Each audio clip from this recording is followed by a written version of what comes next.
Más de 3000 años han pasado desde lo que podría ser el conflicto más famoso de la historia. Troya es la legendaria ciudad saqueada en el poema épico griego de la Ilíada. Es el escenario de las hazañas, pero también de las desgracias de sus héroes, tanto griegos como troyanos. Aquiles, el de los pies ligeros. Héctor, domador de caballos. Agamenón, rey de hombres y el más codicioso. Odiseo, famoso por su lanza, entre otros.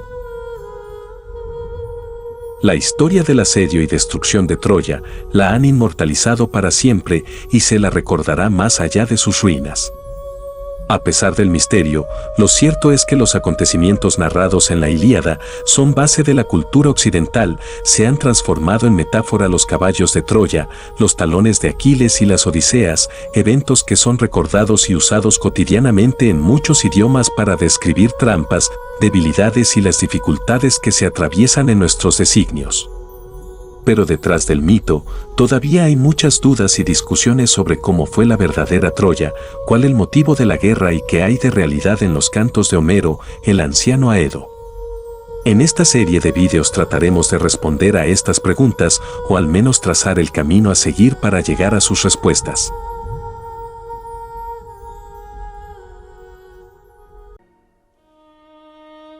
La Troya del mito.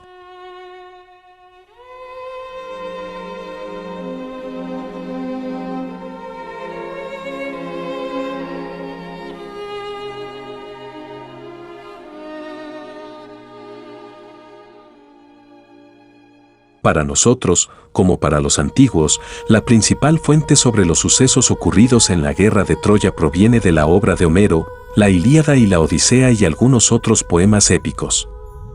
Sin embargo, la Ilíada no abarca toda la guerra, que duró 10 años, sino que se centra en solo unas cuantas semanas de ella. En la tradición griega no había discusiones sobre la ubicación de Troya, las referencias apuntan a los Dardanelos, las islas de Samotracia y Ténedos, el monte Ida y las faldas de este. Los troyanos recibían distintos nombres, eran llamados teucros, dardanios o ilianos. Estos gentilicios, según la leyenda, provienen de los fundadores de aquella ciudad, Troús y su hijo Lío. Lío fue el padre de Laomedonte, quien construyó las famosas murallas de Troya. Según el mito, las murallas fueron construidas por Laomedonte con ayuda de Apolo y Poseidón, a cambio de una recompensa. Pero Laomedonte se negó a pagar por el trabajo de los dioses, como venganza, Poseidón envió un monstruo marino a la ciudad. Ante esto, Laomedonte pidió ayuda a Heracles, quien venció al monstruo. Sin embargo, otra vez Laomedonte se negó a pagar, por lo que Heracles dirigió a un pequeño ejército hacia la Troade y saqueó la ciudad. Durante la rapiña fueron asesinados Laomedonte y sus hijos, a excepción de Podarces, quien decía que debía pagársele a Heracles lo que se le debía. Al terminar la guerra, Podarces se cambió el nombre a Príamo, que significa liberado. Heracles lo nombró rey y Troya fue levantada nuevamente. Príamo logró devolver a Troya a sus tiempos de gloria, tuvo 50 hijos, su primogénito fue Héctor, el guerrero más valiente, y le seguía Paris, quien estaba destinado a ser uno de los causantes de la guerra. En la obra de Homero, la descripción de Troya viene adornada de frases y recursos literarios, por lo que no podemos tomarla al 100% de manera literal. Algunos detalles que podemos destacar son que Troya era un lugar bien amurallado, era una ciudad amplia, con puertas altas, torres elegantes y calles anchas. Sus habitantes eran llamados domadores de caballos debido a que poseían buenos potros. Por otro lado, Grecia estaba formada por distintos gobernantes, el más poderoso de estos era Agamenón, rey de Micenas. Cabe mencionar que en esos tiempos los habitantes de Grecia no se referían a sí mismos como griegos, sino que se llamaban aqueos, dánaos o argivos. Agamenón y su familia eran llamados los Atridas, su influencia se extendía por el sur de Grecia, principalmente porque realizaban matrimonios a conveniencia. Uno de estos matrimonios fue el de Helena, la mujer más bella del mundo e hija de Tindario de Esparta, y Menelao, hermano de Agamenón. Así, Menelao se volvió rey de Laconia, cuya capital fue Esparta. Según la mitología griega, la causa de la guerra se explica de la siguiente forma. Eris, diosa de la discordia, tras no ser invitada a la boda de Peleo, padre de Aquiles, con Tetis, decidió mandar una manzana dorada para la más bella. Este título era discutido por Hera, esposa de Zeus, Atenea, diosa de la sabiduría, y Afrodita, diosa del amor. Y el escogido para ser juez de esta elección fue París, hijo de Príamo.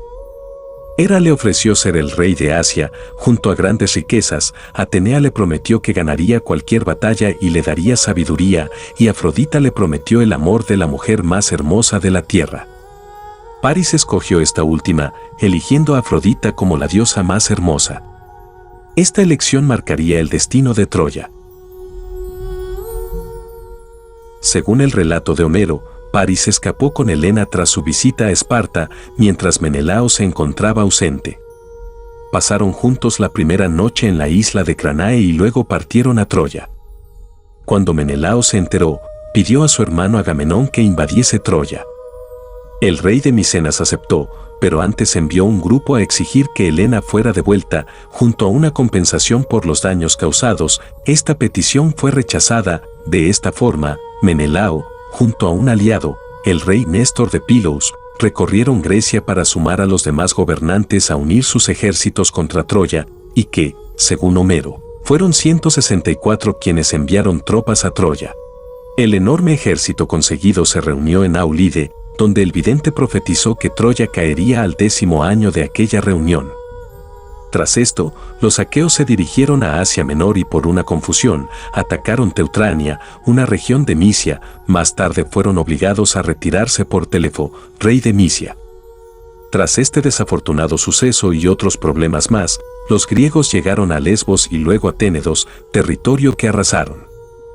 Finalmente se establecieron en una parte de la costa asiática y edificaron un campamento y un muro para protegerse. Sería en este lugar donde pasaron los años de la guerra contra Troya. Durante la batalla, los griegos no solo tomaron sus armas contra Troya, sino que también se decía que hubo otros objetivos. Aquiles fue al sur y saqueó varias ciudades, llevándose riquezas y esclavas, de las cuales regaló varias a Agamenón, pero se quedó con la más bella. En el último año de la guerra, los griegos se concentraron en Troya, quienes habían conseguido refuerzos de Anatolia. En este periodo se dio el famoso evento narrado por Homero, es decir, la caída del más valiente héroe de Troya, Héctor, que murió tras un combate con Aquiles en venganza a la muerte de su amigo Patroclo. El resto de la guerra continuó con violencia, pero Troya todavía no había caído.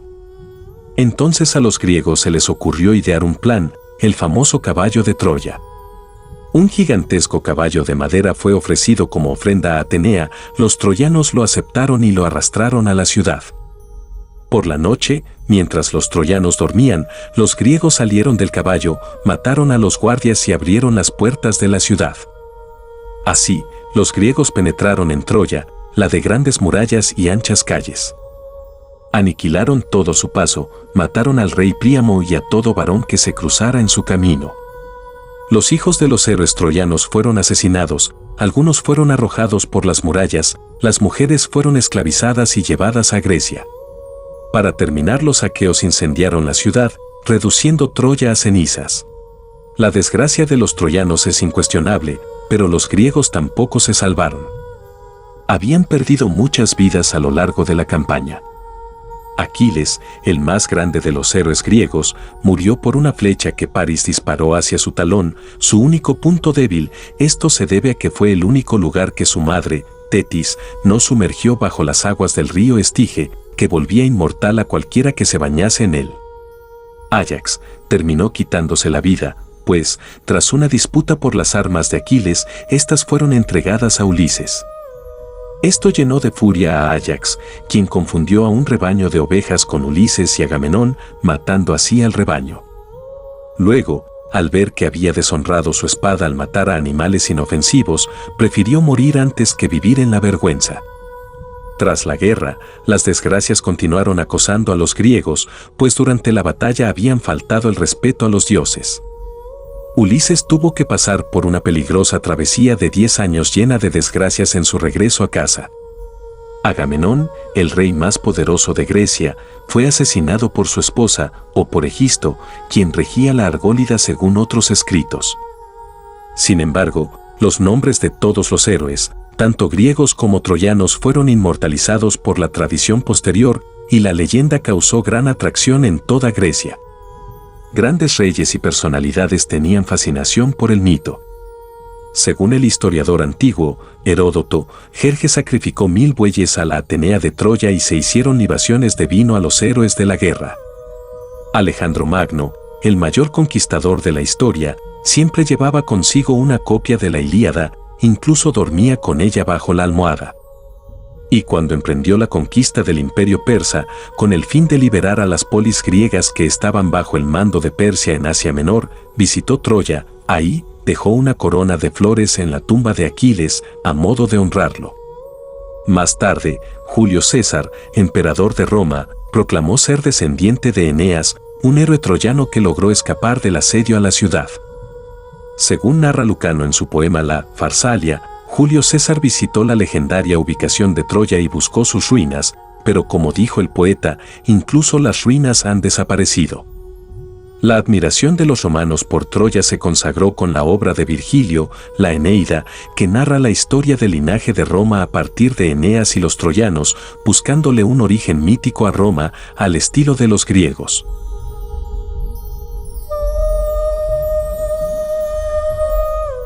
Este ha sido un pequeño resumen de la descripción y mito de Troya en la tradición de la Grecia antigua y la posterior influencia que tuvo en el mundo antiguo. En los próximos capítulos trataremos de aproximarnos a la historia detrás del mito y desvelar los sucesos que han inspirado a tantos reyes y escritores.